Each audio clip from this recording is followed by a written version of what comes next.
Buenos días, buenas noches, estén donde estén. Bienvenidos a Justicia Impositiva, un programa de Tax Justice Network, la red de justicia fiscal. Transmitido directamente desde Londres, sede de Paraísos Fiscales. Les habla Marcelo Justo y Marta Núñez. En este programa les traemos el nuevo ranking de países que facilitan el abuso tributario corporativo a nivel mundial.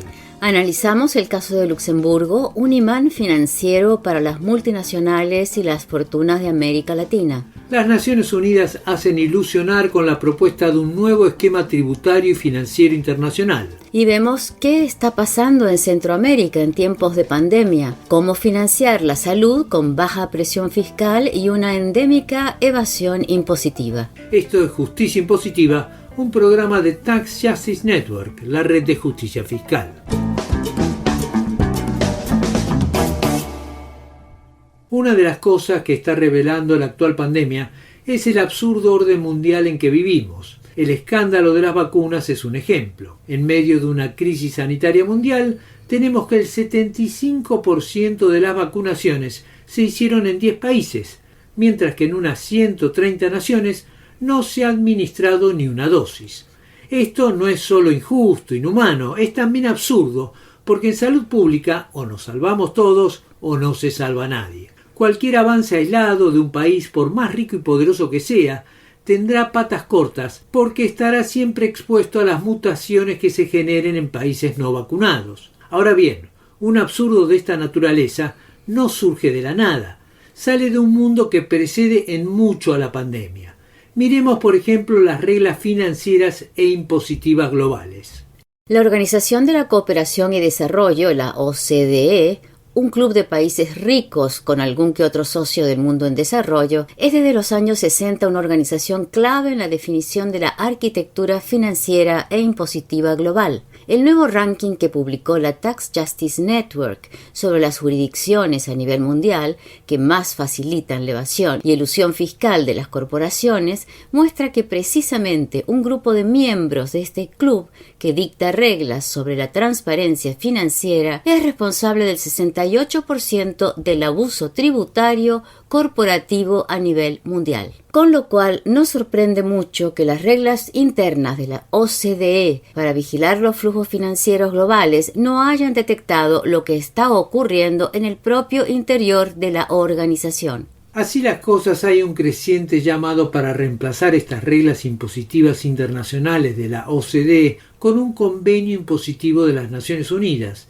es decir, con un acuerdo internacional de la ONU para que el conjunto de las naciones, y no solo los países ricos, propongan un nuevo marco para resolver el actual caos impositivo global.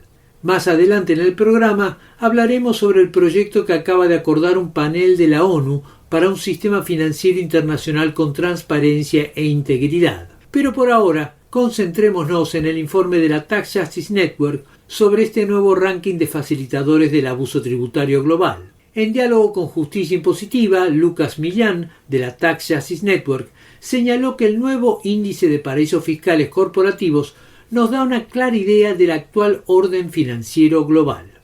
Pues los principales resultados no son muy diferentes de los que encontramos en 2019, que es principalmente que el Reino Unido, junto con sus excolonias o como los llaman territorios de la corona británica, están a la cabeza de la evasión fiscal internacional. Y luego, por ejemplo, dentro del top 10 de los paraísos fiscales podemos encontrar dos países de la Unión Europea, Holanda y Luxemburgo, y luego Suiza. Luego otros de los principales serían Hong Kong, Singapur y los Emiratos Árabes Unidos. Esto después, claro está, de los territorios británicos de las Islas Vírgenes, Islas Caimán, Bermuda y Jersey. Y con respecto a otros países, por ejemplo, el Reino Unido mismo, sin contar con los territorios de la corona, está en puesto 14 y los Estados Unidos en puesto 25. Lo que, si lo comparamos con el índice de opacidad financiera, vemos que los Estados Unidos son mucho más peligrosos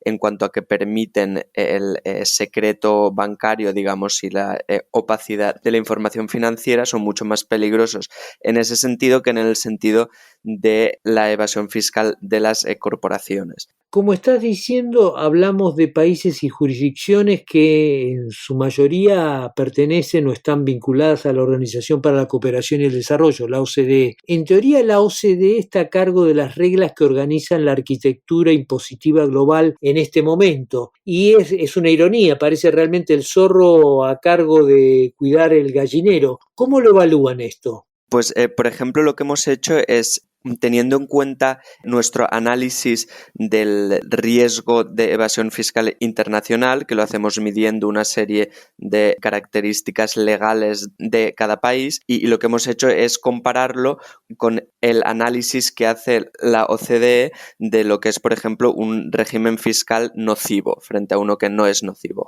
Y lo que vemos es que el 98% de los riesgos de evasión fiscal internacional, según analiza la OCDE, no están considerados como nocivos. O sea, el 98% de los riesgos son para la OCDE no nocivos. Entonces, luego, claro, cuando se calcula, por ejemplo, cuáles serían las pérdidas fiscales causadas por miembros de la OCDE y territorios como las dependencias de la corona británica, vemos que estos países están en cabeza causando más de 166 billones de euros en pérdidas en el mundo entero. Entonces, se puede entender que, claro, que como los causantes de la evasión fiscal internacional son ellos mismos integrantes de la OCDE, quien está hoy en día a cargo de analizar cuáles son los problemas, pues tenemos un problema, ¿no?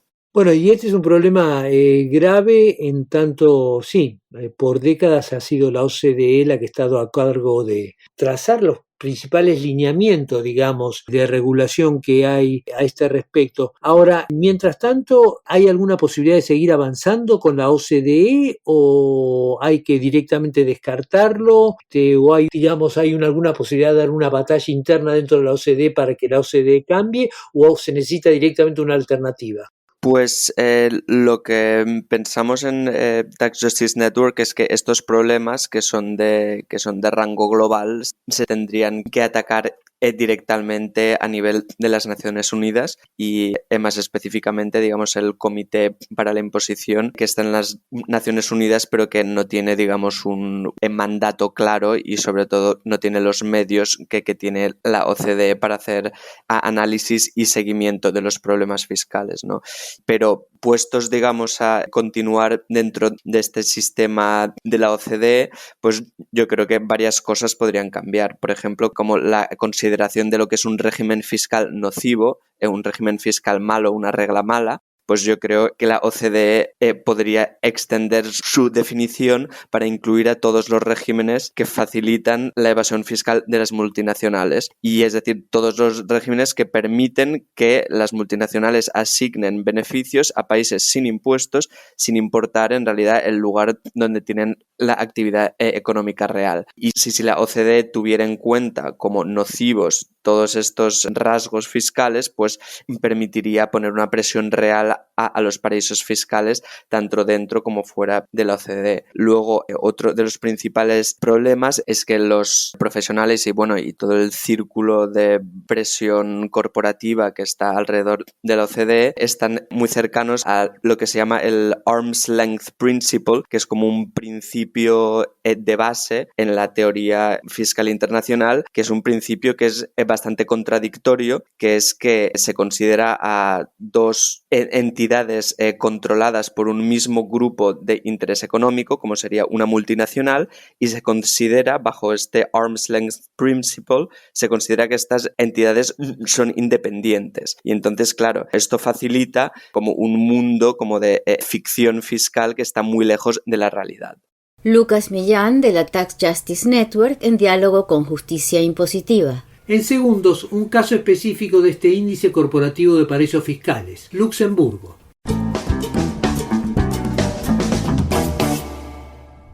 Como vimos en el índice corporativo de paraísos fiscales que elaboró la Tax Justice Network, Luxemburgo figura en el 6º lugar. Luxemburgo es el más pequeño de los 27 miembros de la Unión Europea. Está situado entre Alemania, Francia y Bélgica. Tiene una extensión de apenas 2.500 kilómetros cuadrados, una población de 650.000 personas y unas 140.000 compañías registradas. Son datos que llaman la atención, no me dirán ustedes, Marta, realmente. Un país de 650.000 habitantes tiene 140.000 compañías registradas, es decir, unas 4 compañías por habitante. Luxemburgueses muy hacendosos, indudablemente, no como los latinoamericanos que si son pobres es porque no tienen ganas de trabajar, vamos, eso lo sabe todo el mundo. Claro que revisando los datos se encuentran otras cosas. Por ejemplo, que este ducado minúsculo de 2.500 kilómetros cuadrados y 650.000 habitantes es el segundo receptor de capital extranjero del mundo.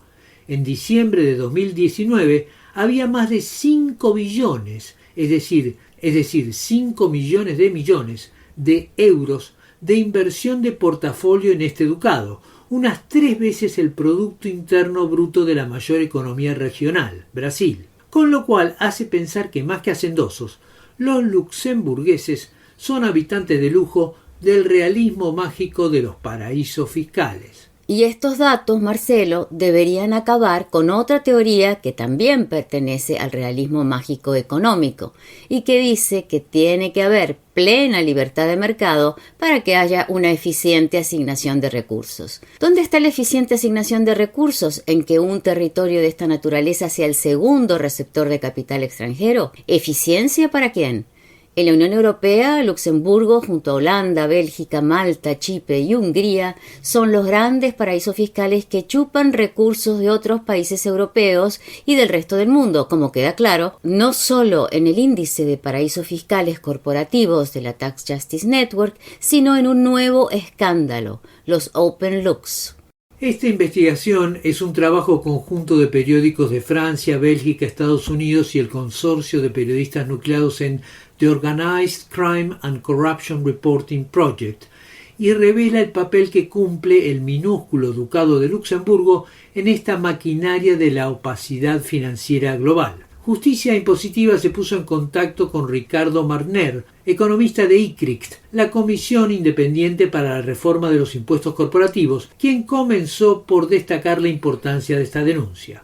OpenLux estuvo más de un año investigando la maraña de sociedades que existen en Luxemburgo para desentrañar a los beneficiarios finales, fundamentalmente, ¿no? Es decir, saber quiénes son los reales beneficiarios y los reales propietarios de esa multitud de empresas asociadas. El resultado fue una gran cantidad de información respecto de muchos multimillonarios, especialmente europeos, que guardan parte de su fortuna en Luxemburgo con estas caretas de sociedades emparentadas entre sí, ¿no? Eso sí, las nuevas leyes de transparencia han permitido hacer este trabajo, es decir, Luxemburgo tiene las bases de datos para lograr desentrañar, aunque dure un año, el trabajo, y de esta manera, contrariamente a otros escándalos en que habían sido más bien fugas de información, en este caso las leyes de transparencia han beneficiado esta investigación y han mostrado claramente que los multimillonarios prefieren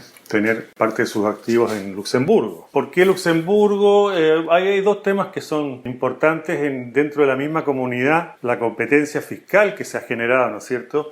Y que ha dado paso entonces a múltiples enclaves del tipo paraíso fiscal, no solo para las personas, sino también para las corporaciones, con tipos de impuestos sobre las corporaciones muy bajos. Estamos hablando de 5 o 6 países que están en esa política y que impiden entonces una mayor capacidad de la Unión Europea como tal para atacar o limitar estas fuentes anómalas de flujos ilícitos. Ahora, este lugar que ocupa Luxemburgo en el concierto financiero global tiene impacto en todos lados, pero empecemos por la Unión Europea, porque los más directos perjudicados por esta opacidad son sus propios socios en la Unión Europea.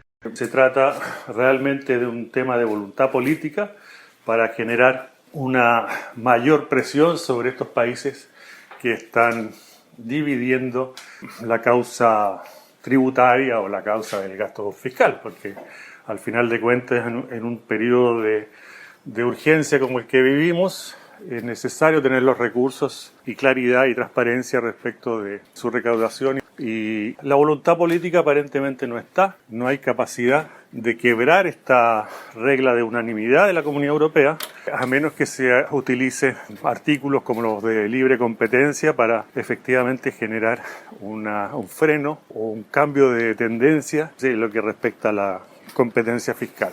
Para eso ICRIT propone un impuesto mínimo a las corporaciones, el 25% hablamos nosotros, que permitiría entonces detener esta guerra fiscal. Tiene que haber una voluntad política y luego de esta seguidilla de escándalos tiene que haber una respuesta a nivel político. Ahora, esta es una situación que va más allá de Luxemburgo, es una situación global que afecta a todo el mundo y que también afecta a América Latina. ¿Cómo se termina con todo esto? Por supuesto, se trata de una respuesta a nivel global. Si Europa elimina sus enclaves, los millones irán a otra parte y así. Entonces, al final, eliminar los paraísos fiscales implica una política global. Y de ahí la importancia de instituciones como Naciones Unidas o también la OCDE, que ha hecho su papel en esto, para generar un movimiento mundial que impida que esta política de atraer inversiones se transforme en ofertas tributarias. Así es que ese es el gran desafío y lo es también para América Latina. Tenemos nuestros propios millonarios que tienen sus propios paraísos fiscales. Han habido varios consabidos ejemplos y escándalos varios, por lo que una forma también de encarar esto, además de uniformizar los tipos corporativos, es obviamente a través del impuesto a las grandes fortunas, digamos, ¿no? Por lo menos para lograr equilibrar estas fugas y estas reducciones de impuestos, a tener una capacidad de identificar a los súper ricos, a su patrimonio, a sus grandes fortunas, de manera a tener instrumentos para generar en estos tiempos una recaudación fiscal que es tan necesaria. Ricardo Martner, economista de la ICRICT, la Comisión Independiente para la Reforma de los Impuestos Corporativos.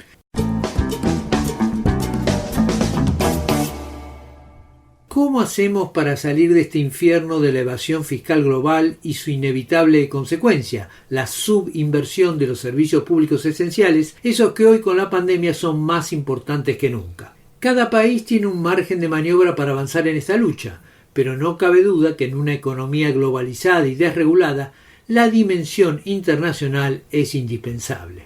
Hoy las principales propuestas internacionales provienen del G20 y de la OCDE, la Organización para la Cooperación y Desarrollo, que tienen su núcleo a la mayoría de los países más ricos. Ahora, un panel de Naciones Unidas acaba de lanzar un informe para la responsabilidad financiera internacional, transparencia e integridad, que se conoce como FACTI, por las siglas en inglés. Para organizaciones como la Tax Justice Network, las Naciones Unidas son la plataforma internacional que se necesita para terminar con este cáncer de los paraísos fiscales. Justicia Impositiva dialogó con José Antonio Campo, miembro de FACTI y director del ICRICT, la Comisión Independiente para la Reforma de los Impuestos Corporativos.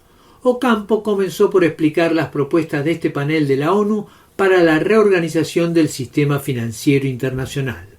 En materia institucional, se propone que haya una convención de tributación de Naciones Unidas para acordar el esquema de cooperación hacia el futuro. Esa convención además crearía un órgano intergubernamental de cooperación tributaria que en cierto sentido sustituiría el actual esquema que se maneja en el llamado marco inclusivo de la OCDE. Y además también en materia institucional pues hay otras propuestas específicas que tienen que ver además con los temas de transparencia, de lucha contra la corrupción y lucha contra el lavado de activos, que tiene que ver con la creación de un registro de beneficiarios de activos, algo parecido pues a los registros que existen en todos los países en materia de propiedad raíz, digamos, pero que se aplicaría a todos los activos y a nivel internacional. Además, con una característica que es esencial, que se identifiquen los beneficiarios finales, que son dueños de los activos, porque muchos activos son propiedad de alguna sociedad que a su vez tiene propietarios de distinta naturaleza. Esto para nosotros, en larga discusión, se aplicaría a todos los tres temas que tratamos en el informe, o sea, tanto en materia tributaria como en materia de corrupción y lavado de activos. En materia de políticas, digamos, lo que nosotros planteamos en primer término es culminar las negociaciones actuales que tienen lugar en el marco de la OCDE, que tienen lo que se llaman dos pilares. Uno, que tiene que ver con cómo se consolida un sistema en el cual la tributación se haga en el lugar donde se realizan las actividades económicas, que implica, digamos, específicamente en el caso de las transacciones digitales, que se registre, digamos, la operación donde se realiza, allí se estime cuál es la utilidad asociada a esa actividad y sobre esa utilidad pues habría un impuesto de renta a las empresas, ¿no? Y el segundo elemento es una tasa de tributación mínima de carácter mundial, es para impuesto de renta a las empresas, para frenar lo que se va a llamar la competencia tributaria, o sea, la tendencia a bajar tasas supuestamente para atraer inversiones. Nosotros proponemos un rango entre el 20 y el 30% como esa tasa mínima en materia pues, de tributación. Ahora, estas soluciones dependen mucho de la voluntad política de la comunidad internacional, en especial de los países centrales. Y dentro de los países centrales es muy importante, obviamente, el papel de la OCDE. ¿Cree que existe esta voluntad política, habida cuenta de que algunos de los países centrales son los más importantes centros del secreto financiero, como ser Estados Unidos o el Reino Unido? Sí, en realidad ha habido mucha cooperación europea con este proceso. Y algunas de las principales propuestas han venido de tanto de Francia y Alemania como del Reino Unido. Entonces nosotros creemos que no habría mucho obstáculo por ese lado. Digamos, el mayor obstáculo era el hecho de que Estados Unidos no estaba participando en las negociaciones desde hace más de un año. Y ahora pues el presidente Biden y la secretaria del Tesoro Yellen ya anunciaron que Estados Unidos va a estar involucrado en las negociaciones. Y además, en la medida en que una parte de las propuestas ya internas de Estados Unidos es elevar los impuestos a las sociedades, entonces creo que eso facilita, digamos, un acuerdo internacional. Estamos hablando de dos canales, si se quiere, internacionales. Por un lado el de la OCDE con el G20 y por el otro lado las Naciones Unidas.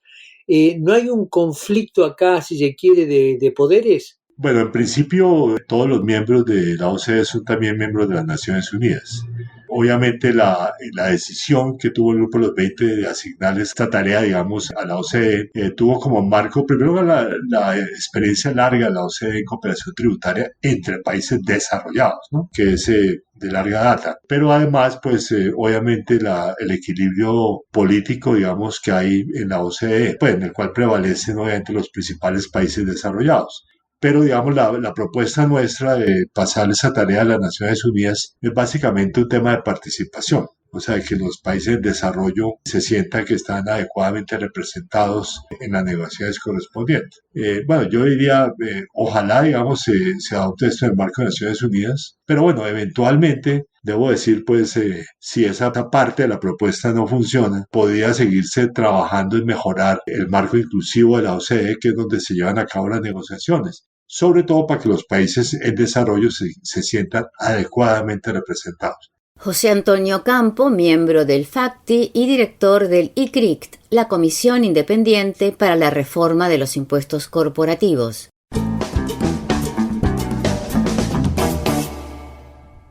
La pandemia ha desnudado los problemas económicos, sociales, impositivos y sanitarios de América Latina.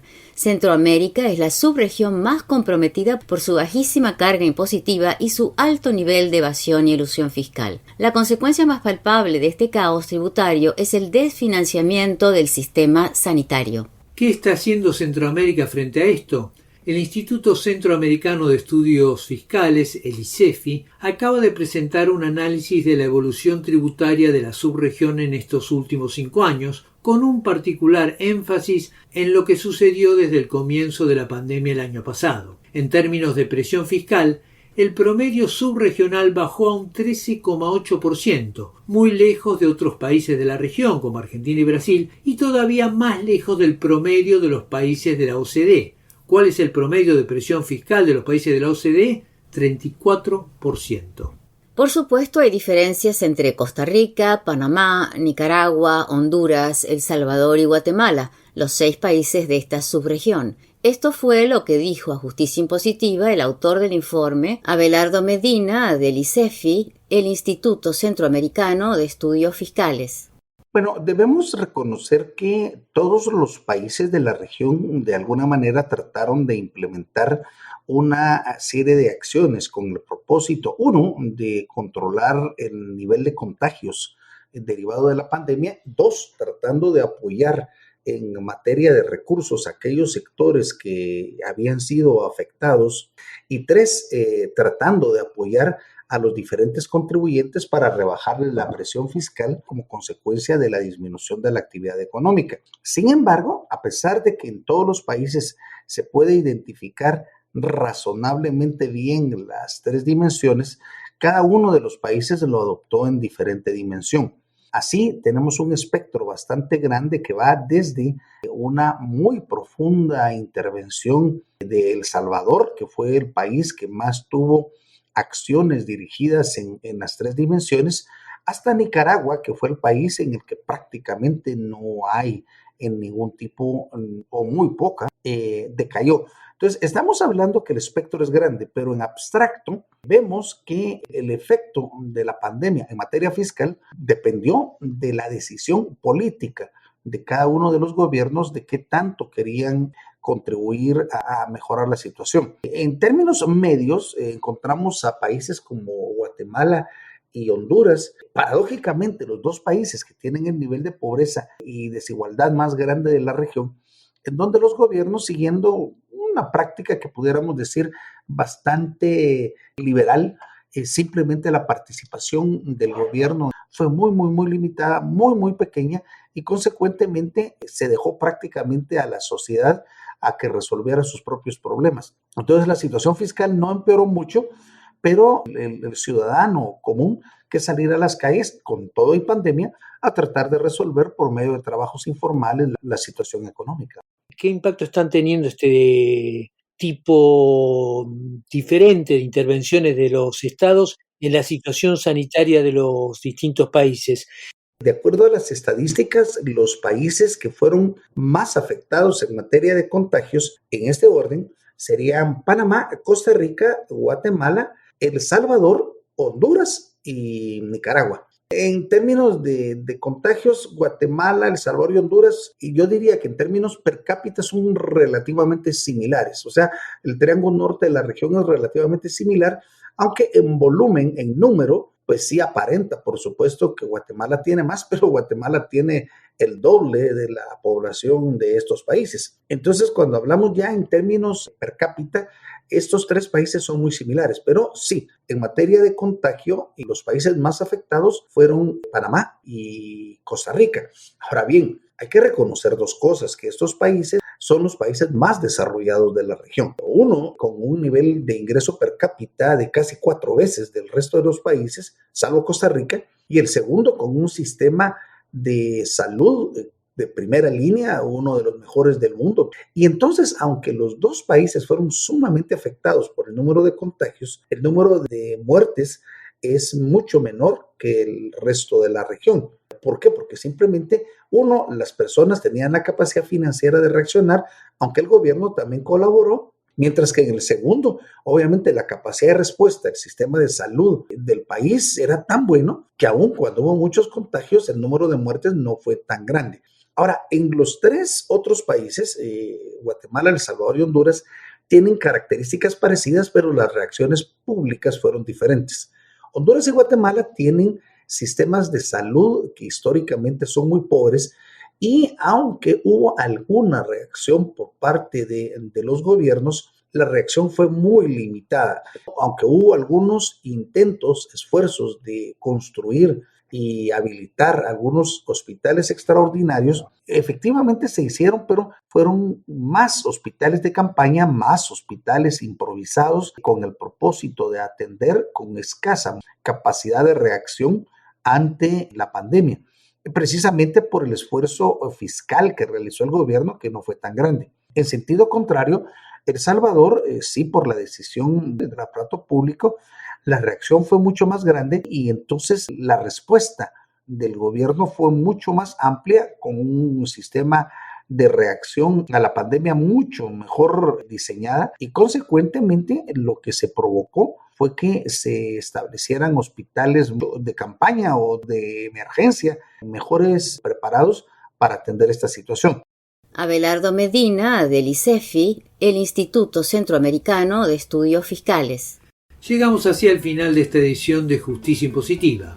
No olviden que pueden seguirnos en Twitter, @J_impositiva. O suscribirse a nuestra página web www.justiciaimpositiva.com.